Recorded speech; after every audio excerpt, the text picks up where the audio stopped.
Hello বন্ধুরা, welcome back to my channel Shaima's cooking. কেমন আছো তোমরা? আশা করছি সবাই খুব ভালো আছো, সুস্থ আছো। তো আজ আমি তৈরি করে দেখাবো খুব সিম্পলভাবে এবং ঘরোয়া উপকরণ দিয়ে মাটন কষা রেসিপি।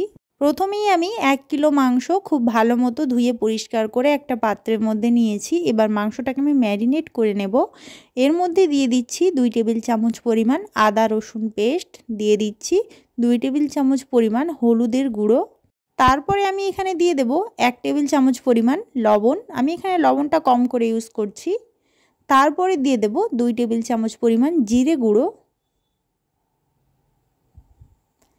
এরপর দিয়ে দিচ্ছি 1 টেবিল চামচ পরিমাণ ধনে গুঁড়ো। দিয়ে দিচ্ছি 2 টেবিল চামচ পরিমাণ কাশ্মীরি লঙ্কার গুঁড়ো। কাশ্মীরি লঙ্কার গুঁড়োটা আমি এখানে ইউজ করছি কালার করার জন্য, ঝালের জন্য নয়। তারপরে দিয়ে দিলাম সামান্য একটু সরিষার তেল। এবার সব কিছুকে খুব ভালো মতো হাত দিয়ে চেপে চেপে মেখে নিতে হবে। 2-3 মিনিট ধরে মাংসটাকে খুব ভালো মতো ম্যারিনেট করে নিতে হবে।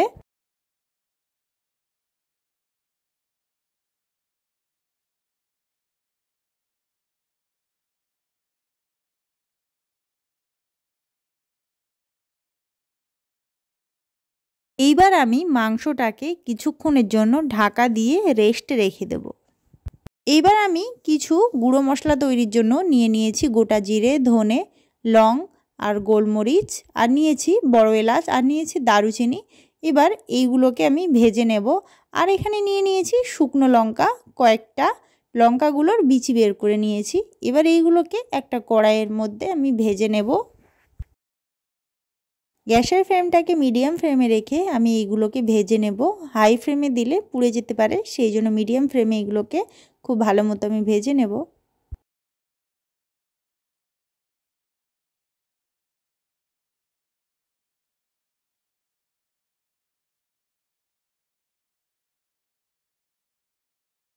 এই যে গোটা মশলাগুলো আমার ভাজা হয়ে গেছে, এবার আমি এগুলোকে গুঁড়ো করে নেব।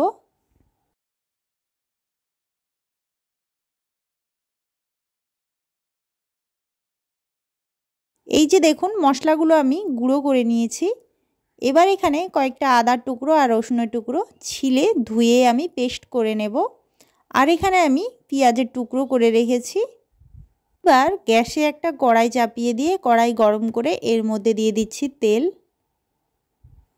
আমি এখানে সরিষার তেল ইউজ করছি। তেলটা গরম হলে এর মধ্যে দিয়ে দেব 2-3টা ছোট এলাচ। এরপরে দিয়ে দেব 2টো তেজপাতা। এবার একটু নেড়ে দেব।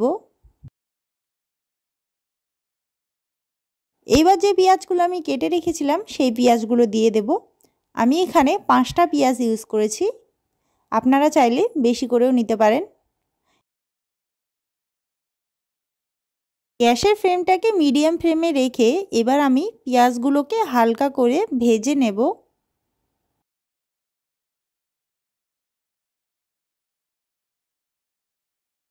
আমি যে আগে থেকে আদা রসুনের পেস্টটা করে রেখেছিলাম এইবার সেটা দিয়ে দেব।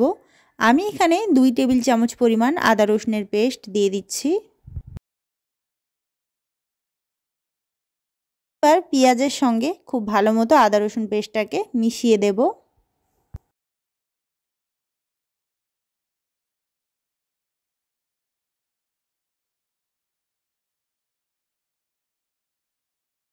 এইবার আমি এখানে দিয়ে দেব 2 টেবিল চামচ পরিমাণ লঙ্কার গুঁড়ো।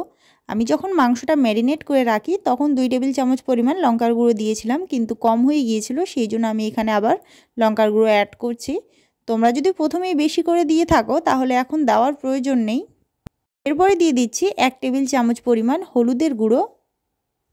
এইবার পেঁয়াজটাকে 2-3 মিনিটের মতো ভেজে নিতে হবে।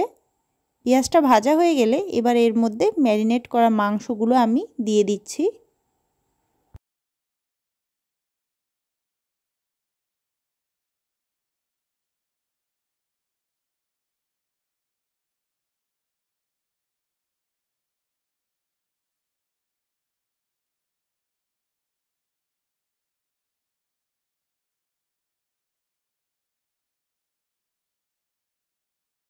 এইবার একটা খুন্তির সাহায্যে খুব ভালো মতো মাংসটা আমি কষবো।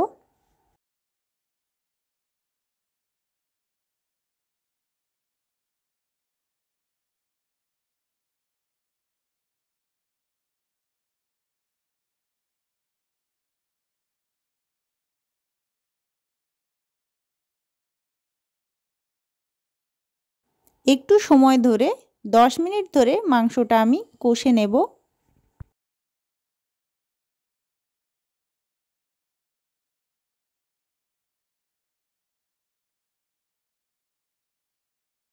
তো 10 মিনিটের মতো মাংসটা কষা হয়ে গেছে, দেখে নিশ্চয়ই বুঝতে পারছেন কালারটা। এবার মাংসটাকে কিছুক্ষণের জন্য ঢাকা দিয়ে দেব, গ্যাসের ফ্লেমটাকে মিডিয়াম ফ্লেমে রেখে। এরপর ঢাকনাটা তুলে আমি গুঁড়ো মশলাগুলো দিয়ে দেব, যে মশলাটা আমি গুঁড়ো করে রেখেছিলাম।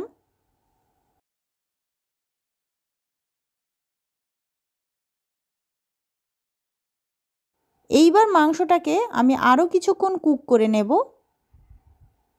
এই মাংসটা রান্না করতে প্রায় 1 ঘন্টার মতো লাগে। তো এই দিকে আমার আধা ঘন্টা হয়ে গেছে, আরও আধা ঘন্টা আমি এটাকে কুক করে নেব। এই যে দেখুন মাংসটা কষতে কষতে অনেকটা জল ছেড়ে দিয়েছে। আমি কিন্তু একদমই জল দেইনি। তারপরে আরও কিছুক্ষণ ঢাকা দিয়ে মাংসটাকে সেদ্ধ করে নিলাম। এবার ঢাকনাটা তুলে আরও মাংসটাকে আমি কষে নেব। তো একদম কমপ্লিট। এবার আমি গ্যাসটাকে অফ করে দেব। তো তৈরি হয়ে গেল ঘরে থাকা উপকরণ দিয়ে অসাধারণ স্বাদে মটন কষার রেসিপি। ভিডিওটি যদি ভালো লেগে থাকে অবশ্যই লাইক কমেন্ট শেয়ার করবেন। আর যারা আমার চ্যানেলটি এখনও সাবস্ক্রাইব করেননি অবশ্যই সাবস্ক্রাইব করবেন।